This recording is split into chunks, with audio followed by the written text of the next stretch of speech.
दोस्तों ये कहानी बहुत ही अच्छी है, आप इसे पूरा पढ़ें। खुशियों का खाता।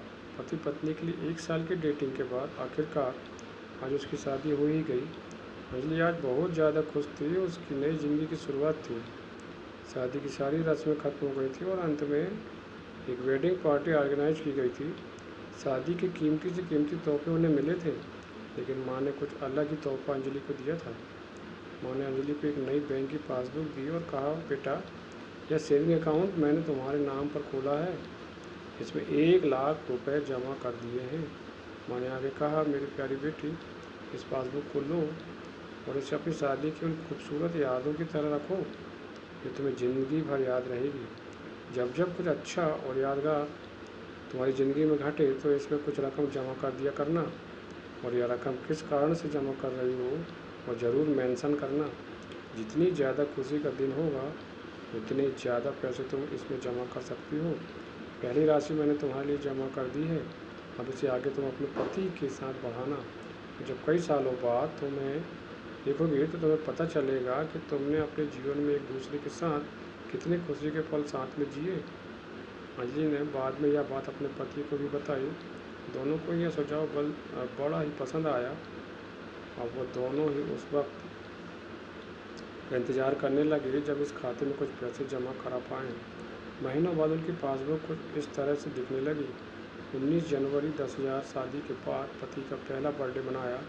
27 फरवरी 20,000 पत्नी की नौकरी मिली। 25 मई 20,000 वेकेशन शिमला में, और 3 जून 50,000 पत्नी प्रेग्नेंट हुई। 22 जुलाई 40,000 पति को प्रमोशन मिला, और ये सिलसिला आगे बढ़ता रहा।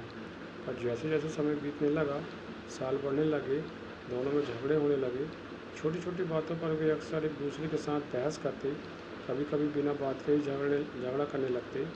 धीरे धीरे दोनों के बीच बातें बंद हो गई। वह दोनों ही अब अपनी शादी के फैसले पर पछताने लगे। दोनों को ही ऐसा लगने लगा कि उन्होंने दुनिया के सबसे घटिया इंसान से शादी की है। आज उनके बीच का वो प्यार कहीं गुम हो गया जो पहले था। एक दिन अंजलि ने अपनी माँ से बात की, माँ, हम साथ नहीं रह सकते, हम दोनों ने ही यह फैसला किया है कि अब तलाक लेकर अलग हो जाएं। मुझे समझ में नहीं आ रहा है कि मैंने ऐसे इंसान के साथ शादी करने का फैसला कैसे लिया था। उसकी माँ ने कहा, बिल्कुल, इसमें कोई बड़ी बात नहीं है, तुम वही करो जो तुम्हारा दिल कहता है। अगर तुम दोनों ही साथ नहीं रहना चाहते तो अलग होने में ही भलाई है, लेकिन उससे पहले एक काम करो, तुम्हें वह पासबुक याद है जो मैंने तुम्हें तुम्हारी शादी के दिन दी थी? सबसे पहले उस खाते में जमा सारे पैसे निकालो और उन्हें खर्च कर डालो। तुम्हें ऐसी कमज़ोर शादी का कोई भी रिकॉर्ड नहीं रखना चाहिए। अंजलि अपनी माँ की बात से सहमत थी, इसलिए वह वहाँ से सीधे बैंक चली गई और बैंक पर लाइन में लग गई ताकि उस अकाउंट को बंद करवा सके। जब वह लाइन में खड़ी होकर इंतज़ार कर रही थी तो उसने एक नज़र उस पासबुक के अंदर लिखे रिकॉर्ड्स पर डाली। उसने पढ़ा और पढ़ती गई, और सारी खुशियाँ, आनंद के पल जो उसने अपने पति के साथ जिए थे, सब उसकी आंखों के सामने आ गए और उसकी आंखों में आंसू आ गए। और तुरंत वहाँ से निकल गई, अपने घर पहुँची।